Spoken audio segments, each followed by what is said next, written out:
Hello student, this is chapter first of civics for class 7. Equality in Indian democracy. We will discuss here about Indian democracy और Indian democracy में भी हम specially equality के बारे में बात करेंगे. Let us start now. Democracy is the most popular form of government in the world. Active participation by the citizens, freedom to express one's opinion, resolving conflicts through consensus and consultation, equality and justice are the main features of the democratic government. Democracy यानी कि लोकतंत्र, लोगों का शासन, एक ऐसी सरकार का एक ऐसा रूप है जो दुनिया भर में सबसे ज़्यादा आज के समय में पॉपुलर है. और इसमें डेमोक्रेसी में क्या होता है कि नागरिकों का डायरेक्ट पार्टिसिपेशन होता है. नागरिक अपनी सरकार को, अपने रूलर्स को खुद चुनते हैं. इसके साथ साथ ये जो डेमोक्रेसी है वो नागरिकों को अपनी बात को कहने का मौका देती है.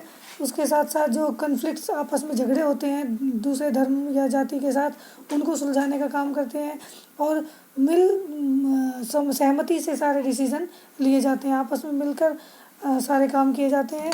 इसमें इक्वलिटी यानी कि समानता, सभी को बराबर अधिकार देना और न्याय देना, ये डेमोक्रेसी के मुख्य फीचर्स हैं या मुख्य विशेषताएं हैं. However, equality is the most important element of a democratic setup.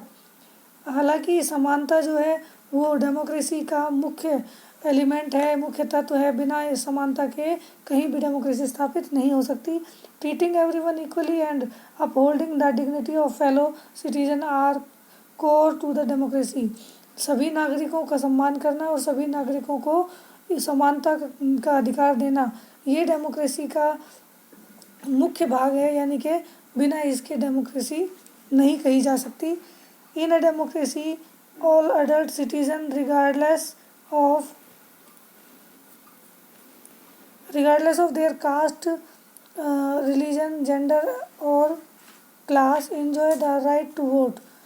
Democracy में सभी नागरिकों को बराबर के अधिकार दिए जाते हैं. बिना किसी जाति, धर्म या लिंग या समुदाय के भेदभाव के सभी को इक्वल वोटिंग राइट मिलता है. बराबर का वोट डालने का अधिकार होता है. इसका मतलब है कि चाहे कोई किसी भी धर्म से बिलोंग करता हो, किसी भी जाति से बिलोंग करता हो, किसी क्षेत्र में रहता हो, महिला हो या पुरुष हो, वो सभी को बराबर अधिकार दिया हुआ है. सभी को एक वोट मिला हुआ है, एक वोट डालने का अधिकार उनको मिला हुआ है. इसको हम यूनिवर्सल अडल्ट फ्रेंचाइजी के नाम से भी जानते हैं, जो कि सभी को इक्वल राइट मिला हुआ है. उसको हम यूनिवर्सल अडल्ट फ्रेंचाइजी के नाम से जानते हैं. Which means that all adult citizens have the right to cast their vote and choose their representative. Universal adult franchise का मतलब है सार्वभौमिक अधिकार. इसका मतलब बिना किसी भेदभाव के सभी नागरिकों को बराबर के अधिकार देना और voting right, specially voting right देना, जिससे कि वो अपने रूलर्स को चुन सके. It is based on the principle of one person one vote and each vote has equal value. इसमें हर व्यक्ति को अपना वोट डालने का अधिकार होता है और एक व्यक्ति के पास एक ही वोट होता है. उस वोट की वैल्यू भी एक ही होती है. इसका मतलब है कि अगर किसी व्यक्ति को एक वोट मिला हुआ है तो उसकी वैल्यू एक ही काउंट की जाएगी, चाहे वो अमीर हो या गरीब हो, चाहे किसी बड़ी पोस्ट पे हो या कोई गरीब मजदूर हो, सभी की वोट की वैल्यू बराबर मानी जाती है. This system of government recognises the value of every citizen. इससे हर नागरिक के अधिकारों को सम्मान मिलता है, उनको वैल्यू मिलती है.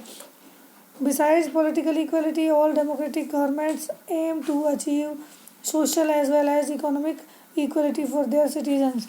और इसके अलावा पॉलिटिकल इक्वलिटी जो होती है, राजनीतिक समानता जो होती है, उससे समाज के और भी काफ़ी सारे जो समस्याएं हैं उनका समाधान होता है. समाज में बराबर उठने बैठने का, बराबर रहने का अधिकार मिलता है. उससे जब हमें जो समानता मिली, राजनीतिक समानता मिली, उससे हमें इकोनॉमिक इक्वलिटी भी मिल जाती है. और next topic is equal right to vote.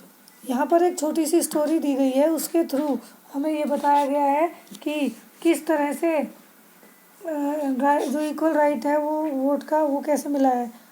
Kanha and Aarti live in A one room house in a slum area along with their 2 children.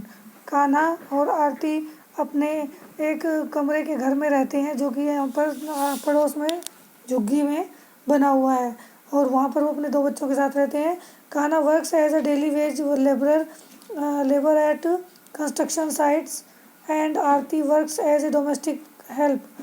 It is a hot June morning and they have gone to the government girls high school to cast their vote in the municipal elections. Aarti notices her employers Mr. and Mrs. Swami standing at the end of the long winding queue. आरती और कान्हा दोनों ही एक slum area में यानी कि झुग्गी झोपड़ी में रहते हैं. वहाँ कान्हा एक मज़दूर का काम करता है कंस्ट्रक्शन साइट्स पर, जहाँ बिल्डिंग्स बनती हैं उनमें मज़दूरी करता है, और आरती जो है वो डोमेस्टिक हेल्पर है. डोमेस्टिक हेल्पर मतलब घरों में जाके झाड़ू पोछा काम करती है. और एक दिन जून की गर्म सुबह थी, यानी कि एक दिन बहुत ही गर्म दिन था और जून का दिन था वो. उस दिन वो सभी लोग, मतलब जो उनकी जो बस्ती वाले लोग थे, वो जा रहे थे कहाँ पर? गवर्नमेंट गर्ल्स हाई स्कूल में जा रहे हैं वोट डालने के लिए.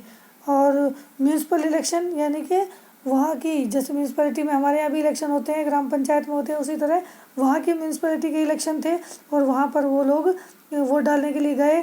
तो वहाँ पर उस आरती ने देखा कि उसके जो एम्प्लॉयर, मतलब उसके जो मालिक हैं, वो भी वहाँ पर लाइन में खड़े हुए हैं, और लाइन में सबसे पीछे खड़े हुए हैं मिस्टर स्वामी एंड मिसेस स्वामी. वो दोनों ही वहाँ पर लंबी लाइन में सबसे पीछे खड़े हुए थे. Even in the sweltering heat, a smile flashes across her face. All excited, she nudged her husband and tells him, "See, Mem Sahab and Sahab are also standing in the same line along with us."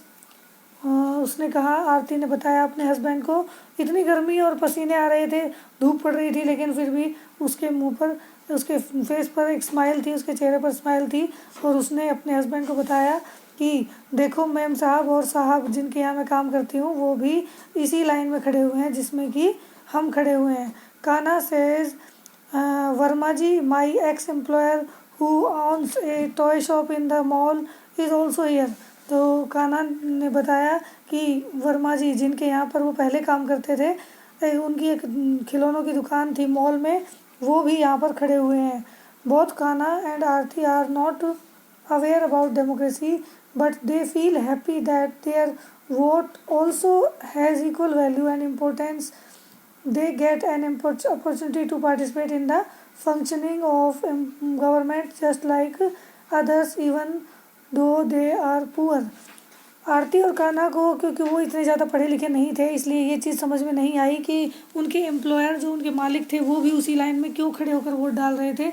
लेकिन वास्तव में ये democracy का system है जहाँ वो इस चीज़ से खुश थे कि वो उनकी वोट भी उनके एम्प्लॉयर्स के बराबर है और उन्हें भी उतना ही मौका मिला हुआ है और उनकी वोट को भी उतना ही महत्व दिया जाता है.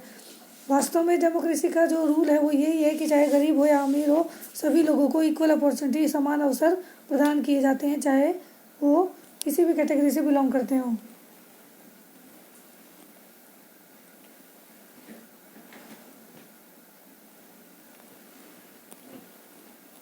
Yes. Going back to Kanha and Aarti's story, Aarti comes back home after the day's work and rushes with 2 buckets to fill water from the community tap. Kanha और आरती की स्टोरी को फिर से हम एक बार दोहराते हैं यहाँ पर. और आरती शाम को जब काम करके वापस आती है तो वो 2 बाल्टियाँ उठा कर ले जाती है, और जो कम्युनिटी टैप है, यानी कि वहाँ पर झुग्गी झोपड़ियों में, गलियों में जो नल लगे होते हैं, वहीं से सभी लोग पानी लेकर आते हैं, तो वो भी अपनी उस नल से पानी लेने के लिए जाती है. As she walks towards the tap, she sees a long queue which is unlike the one there was in the morning where the rich and the poor stood together. अब उसने देखा कि जैसे एक लाइन थी, सुबह एक लाइन में वो खड़े हुए थे जहाँ पर वो वोटिंग के लिए खड़े हुए थे, अमीर गरीब सभी लोग एक लाइन में खड़े हुए थे। लेकिन यहाँ पर जो दूसरी लाइन देखी वो पानी के लिए थी, पानी की जो टैप थी उसके पास पानी के लिए खड़े हुए लोग थे। Here most people are from her locality, all shabby and poor। लेकिन इस लाइन में और सुबह वाली लाइन में एक बहुत बड़ा डिफरेंस उसने देखा कि वहाँ पर अमीर और गरीब, उनके मालिक और वो दोनों एक ही लाइन में खड़े हुए थे, जबकि यहाँ पर पानी की लाइन में केवल उसकी बस्ती के ही लोग खड़े हुए थे जो कि सारे उनकी तरह के गरीब लोग थे। She looks around and see stagnant water and garbage strewn all around which is in stark contrast to her employer's locality. In the evening there is a thunderstorm and the whole area experience a power failure। उसने आसपास देखा कि वहाँ पर पानी के लिए तो खड़े ही हैं लोग, लेकिन साथ में गंदा पानी भरा हुआ था आसपास में और कूड़े के ढेर लगे हुए थे। उसके साथ ही उसकी लोकेलिटी में, उसकी जो बस्ती थी वहाँ पर शाम को एक तूफ़ान आया था जिसकी वजह से लाइट चली गई थी, पावर फेलियर हो गया था। Later in the evening power comes back in surrounding localities but there is no light in their slum. शाम के टाइम तक आसपास के जो बड़े एरिया थे उनसे अलग जो लोकेलिटीज़ थी, कॉलोनीज जो बनी हुई थी, उनमें लाइटें दिखाई दे रही थी, यानी कि लाइट आ चुकी थी, लेकिन उनकी जो स्लम या उनकी बस्ती थी, झुग्गी थी, उनमें कहीं भी लाइट नहीं दिखाई दे रही थी। Amidst the darkness Kanha and Aarti ponder on the inequality that they are subjected to and feel miserable। अब कान्हा और आरती दोनों ही इस असमानता के लिए आपस में डिस्कस कर रहे थे, काफ़ी परेशान हो रहे थे कि इस तरह की असमानता कब ख़त्म होंगी जब हमें भी उनके बराबर, उन लोगों के बराबर ही फैसिलिटी मिल पाएंगी। Now topic is inequality in spite of the equal status granted by the constitution there are millions of people like Kanha and Aarti whose circumstances are far from equal। There are various forms of inequality prevalent in our society। अभी हमने जो story पढ़ी कान्हा और आरती की, उसकी तरह ही इससे हमें ये स्टोरी हमें समझाने के लिए दी गई है कि हमारे समाज में, हमारे देश में बहुत सारे लोग आरती और कान्हा जैसे हैं जिनके साथ बहुत सारी असमानता होती रहती है हर तरह की, वो आगे हम डिस्कस करेंगे। तो कॉन्स्टिट्यूशन ने जब हमें इक्वल अधिकार दिए हैं, समान अधिकार दिए हमारे संविधान ने, तो फिर उनके साथ इस तरह की असमानताएं समाज में क्यों पाई जाती हैं। There are various forms of inequality. हमारे समाज में कई तरह की जो असमानताएं हैं वो फैली हुई हैं। Unequal distribution of resources in the main reason for the existence of inequality in society। Due to lack of money, many people are deprived of even the most basic things, that is food, clothing and shelter। People are discriminated on the ground of caste, class, wealth, profession, gender, disability। This leads to inequality and injustice। हमारे समाज में inequality जो है वो कई तरह की फैली हुई है। कई जगह पर मनी की असमानता, यानी कि अमीर गरीब लोग हैं, कुछ लोगों के पास बहुत ज़्यादा पैसा है तो कुछ लोगों के पास दो टाइम की जो रोटी है वो भी प्रॉपरली उनको नहीं मिल पाती है। पूरी तरह से उनकी जो बेसिक नीड्स हैं, भोजन की, कपड़े की या रहने की जो ज़रूरतें हैं वो भी पूरी नहीं हो पाती हैं।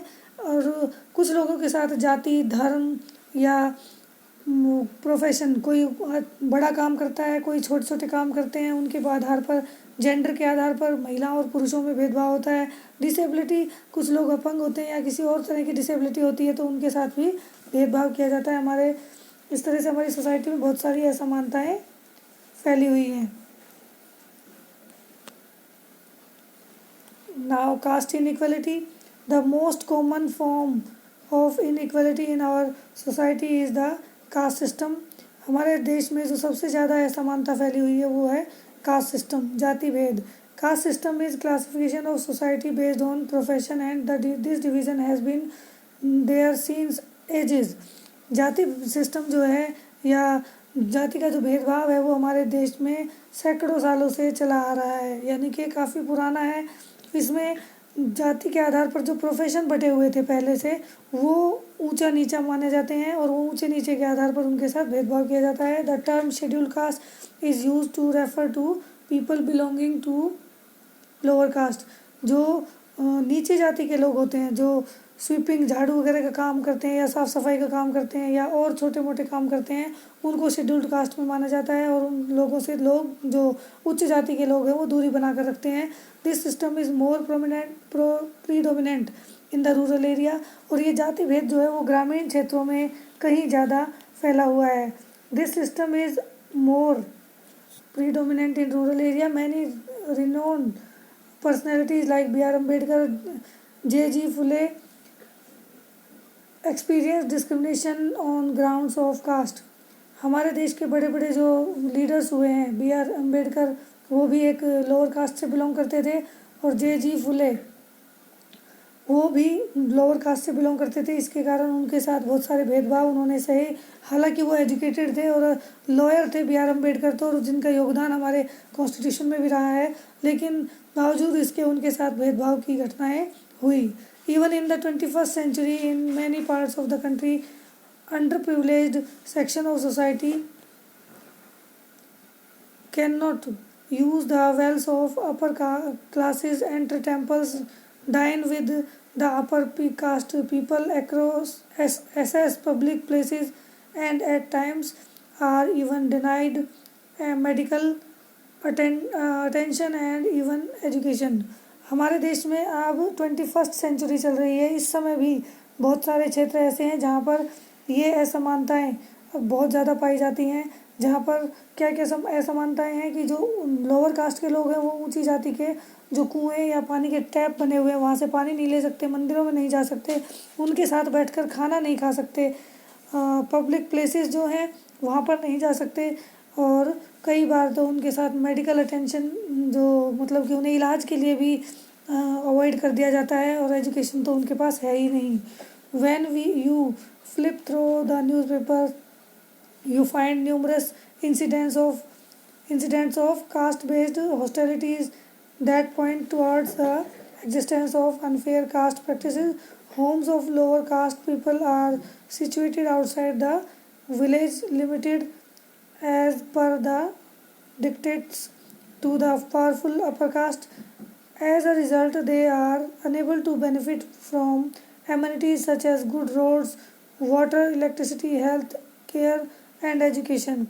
हमारे आजकल जब हम न्यूज़पेपर पलटते हैं, यानी कि न्यूज़पेपर में हम बहुत सारी न्यूज़ पढ़ते हैं, जिनमें कुछ न्यूज़ ऐसी भी होती हैं जहाँ पर जाति के आधार पर लोगों के साथ दुर्व्यवहार किया जाता है, और उनको लोअर कास्ट के लोगों को अपर कास्ट के लोग मेन मार्केट में नहीं आने देते, या फिर उनके लिए सेपरेट मार्केट बनी होती है। उनके जो घर होते हैं वो भी, अगर गांव है तो गांव के एक बाहरी छोर पर होते हैं, अलग थलग रहते हैं वो, और उनके साथ रहना सहना खाना पीना किसी तरह का भी संबंध वो लोग नहीं रखते हैं, जिसके कारण इन लोगों को बेसिक नेसेसिटीज़ भी नहीं मिल पाती है। एमिनिटीज़ मतलब कि कुछ सुविधाएं जो हमारी ज़रूरत की होती हैं, जैसे अच्छी सड़कें नहीं हैं उनकी साइड में, या पानी की प्रॉब्लम होती है, या इलेक्ट्रिसिटी या हेल्थ केयर की प्रॉब्लम होती है, और एजुकेशन भी काफ़ी पिछड़ी हुई है। That's all for today, keep learning.